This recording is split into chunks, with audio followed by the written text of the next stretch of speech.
Hello and welcome back to the Pit Wall Pod, the podcast where we break down every thrilling turn, pit stop, and championship twist in the world of Formula One. I'm Hannah, your host, and in today's bumper episode, we're diving deep into the drama, dominance, and surprises from the 2025 Emilia-Romagna Grand Prix at the legendary Autodromo Internazionale Enzo Ferrari circuit. From practice to the podium, it was a weekend that brought back classic racing energy to one of the sport's most historic tracks. So let's get into it. Free practice 1. McLaren lays down a marker. Friday's practice gave us a clear message. McLaren came to Imola with intent. In FP1, Oscar Piastri lit up timesheets with a 1:16.545, leading teammate Lando Norris by just under a tenth. Behind them, a surprise third in the form of Carlos Sainz, now in the Williams, showing the growth team's upgrades are paying off. FP2 added more intrigue.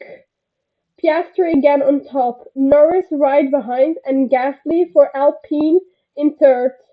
A big moment for the team. A red flag caused by Isaac Hadjar's spin, an early indicator of how tricky the curbs and braking zones were shaping up to be this weekend.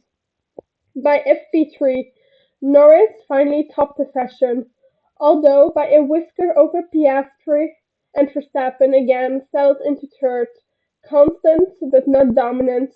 Meanwhile, Ferrari's home race looked shaky. Leclerc and Hamilton, both struggling with understeer and setup adjustments, failed to make a real dent in the top five. Charles just ending in P5 while Lewis ended in P10. Qualifying: a Piastri pole, but it's tight at the top. Let's talk Saturday drama. Qualifying was chaotic and compelling. In Q1, we had a massive scare. Yuki Tsunoda lost control over the Variante Alta curves, sending his car into a violent roll. Thankfully, he emerged unscathed, but the crash was severe enough that he didn't set a time. The stewards later allowed him to start the race from the pit lane.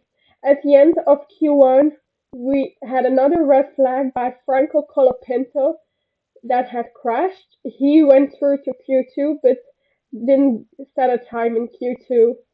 Q2 brought heartbreak for the Tifosi.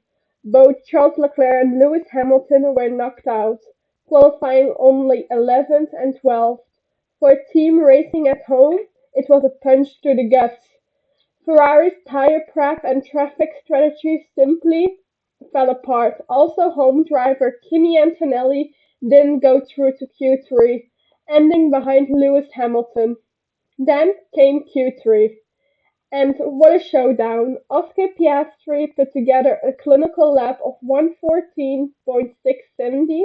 Verstappen was right there, just 0.034 seconds behind. George Russell surprised many with a third place result, beating out Norris and Alonso. Top 10 qualifying results: 1. Oscar Piastri for McLaren. 2. Max Verstappen for Red Bull. 3. George Russell for Mercedes. 4. Lando Norris for McLaren. 5. Fernando Alonso for Aston Martin. 6. Carlos Sainz for Williams. 7. Alexander Albon for Williams. 8. Lance Stroll for Aston Martin. 9. Isaac Hadjar for Racing Bulls. And 10. Pierre Gasly for Alpine. Race day: Verstappen's comeback drive. Sunday was redemption for Red Bull, and revenge from Max Verstappen. At lights out, Max got the better start, taking the lead from Piastri by turn 2. From there, he was relentless. Behind him, Piastri struggled to keep pace, and more critically, to keep Norris behind. After a brief mid-race battle, Norris made a decisive overtake 7 laps from the end, securing second place. It was not a strong showing for McLaren, but the early braking and slightly hesitant start cost Piastri dearly. He later admitted he braked too early in turn 1, handing the initiative to Verstappen. Meanwhile, the race behind was a classic strategy shuffle. Lewis Hamilton, starting 12th, executed a brilliant undercut strategy with Ferrari. He made up 8 positions to finish P4, easily his best performance in the red so far. Alex Albon stumped again, bringing the Williams home in P5, fending off the likes of Sainz and Russell, but also Leclerc. Leclerc climbed to P6 ahead of Russell P7 and Carlos Sainz P8. Tsunoda, despite starting from the pit lane, carved through the field to secure P10, grabbing a valuable point for the Red Bull. Fernando Alonso, still struggling with balance and rear grip, finished P11, leaving him without points for the 7th consecutive race. And for home driver Kimi Antonelli, it wasn't a home race he wanted.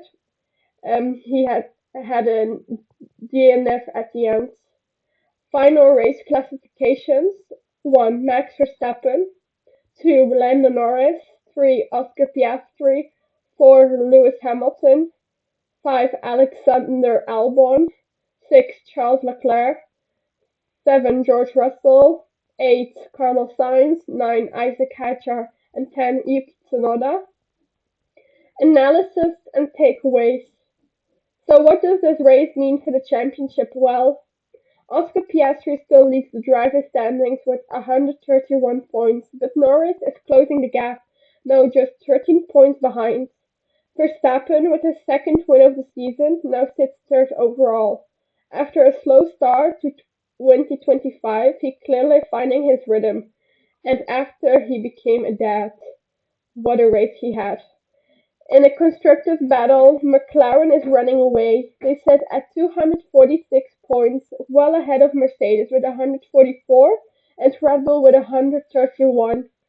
Williams has quietly emerged as a midfield powerhouse. Their double points finish proves they're no longer underdogs.